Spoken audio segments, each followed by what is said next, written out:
wish that we got to see that fight. Oh, what he thinks about Abdullah Mason.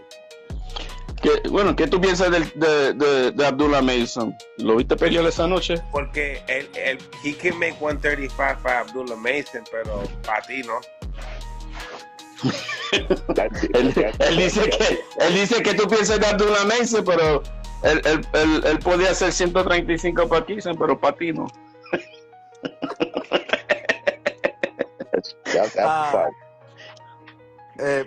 Para mí tiene mucho potencial Abdullah Mason. Me gusta su estilo.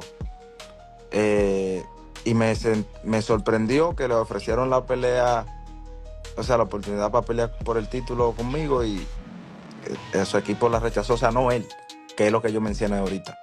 Yeah. He's very fond of Abdullah Mason. Thinks he's a great talent. He likes his style.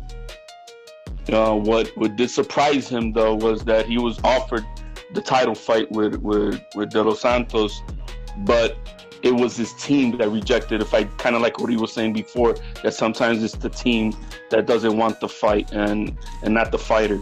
And so in this case, it was Abdullah Mason's team that did. What's good, Just Do family? It's your boy KB. Back to get boxing is Just Do. And make sure y'all give me my Just Do by subscribing to the channel, smashing my like button, and turning them notifications on. And like always, we're going to get right to it. So, what y'all just heard, what I played for y'all was a clip, of an interview done by Mill City. Shout out to Mill City. He interviewed Edwin De Los Santos, and he had his interpreter with him, of course. And Abdullah Mason's name came up. We all seen Abdullah Mason this past weekend against Jeremiah Nakatila, where he just completely handled Jeremiah Nakatila and stopped him in, I believe, the 6th round due to an eye injury or whatever have you. But truth be told, Abdullah Mason was just far too much for, the old vet in Jeremiah Nakatila, man. He's seen better days, man. At this point, he's just being fed to the much younger fighters, and he's getting stopped. He got stopped by Mason. Raymond Morataya stopped him. Tito Mercado stopped him.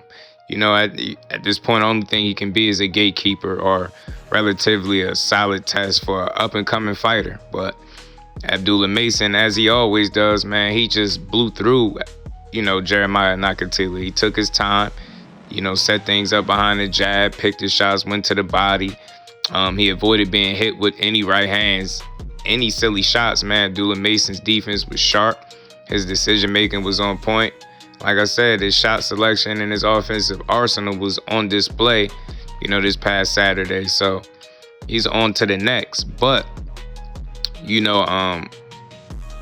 Edwin De Los Santos revealed that the young Abdullah Mason was offered the title shot opportunity against him when Keyshawn Davis blew weight and, that fight was canceled. And he said it surprised him that his team rejected the title shot. And look, I made this video because I wanted to be very clear, because I see where people are going already with this. They're trying to frame Abdullah Mason out to be a duck, and I'm just not going for any of it. The reason I believe that they didn't accept the title shot with Edwin De Los Santos, because they obviously was training the entire time for Jeremiah Nakatila. And with him being ranked number 2 in the WBO, I don't believe they have to go outside of whatever their plans are to make sure he's going to get a title. You get what I'm saying? I just don't think they wanted to rush it. They wanted to take a fight where, they weren't prepared for this guy. Think about it. It would have been extremely short notice. It would have been like a last-minute replacement. And I think, just to be honest, that's a risky fight, just to take with no preparation when you're not even prepared to fight this guy. Now, what I do like is Edwin De Los Santos is a real one, and how you could tell, because he made sure he said it was the team that rejected the offer, not Abdullah Mason. And that makes the world of difference. And like I said, man, these fighters don't make all the decisions by themselves. They have a team for a reason. He has a father, he has a team behind him, and I'm pretty sure they make decisions together. And I think it made a lot of sense for his father to step in, or his team to step in and say, you know what, nah, we're not here for that fight. We trained for Jeremiah Nakatila. We got a job to do, and that's what we about to go out there and do. Just a matter of time. There's no need to rush this opportunity. I know some people, like I said, is going to frame Abdullah Mason as some type of duck or say he's turning down smoke. And I don't believe that's the case. You get what I'm saying? It came from his team, as Edwin De Los Santos stated, not the young Mason. I think if Mason had a contract with Edwin De Los Santos' name on it, he would sign up for it ASAP immediately. But with him being ranked number 2 in the WBO, as I stated, there's no need to rush it. There's no need to go outside of what's been working. They've been building and developing this kid the right way, and I think it's going to pay off in the long run. They in it for the long haul, obviously not, just to rush into any situation just because it has a title attached to it. And I got a deep level of respect for Team Mason as a whole, man, stepping in and making a decision. And look, let's be frank.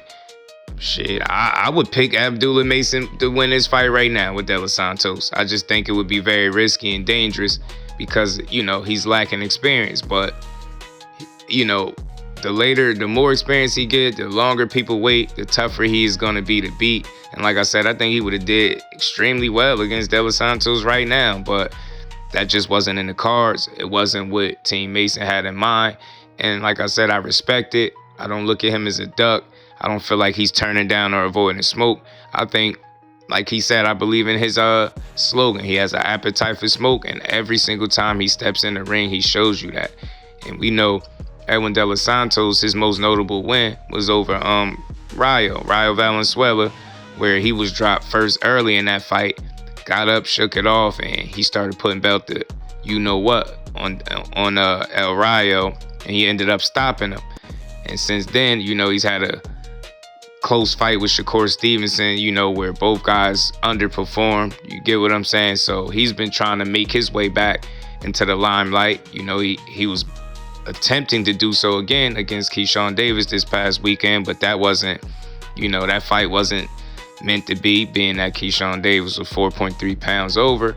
And De Los Santos and team said, no way, we're not taking that fight. And now, he's on the sideline. He don't know what's next for him. But I think if Abdullah Mason and De Los Santos ever fight, it's going to be a great and entertaining fight.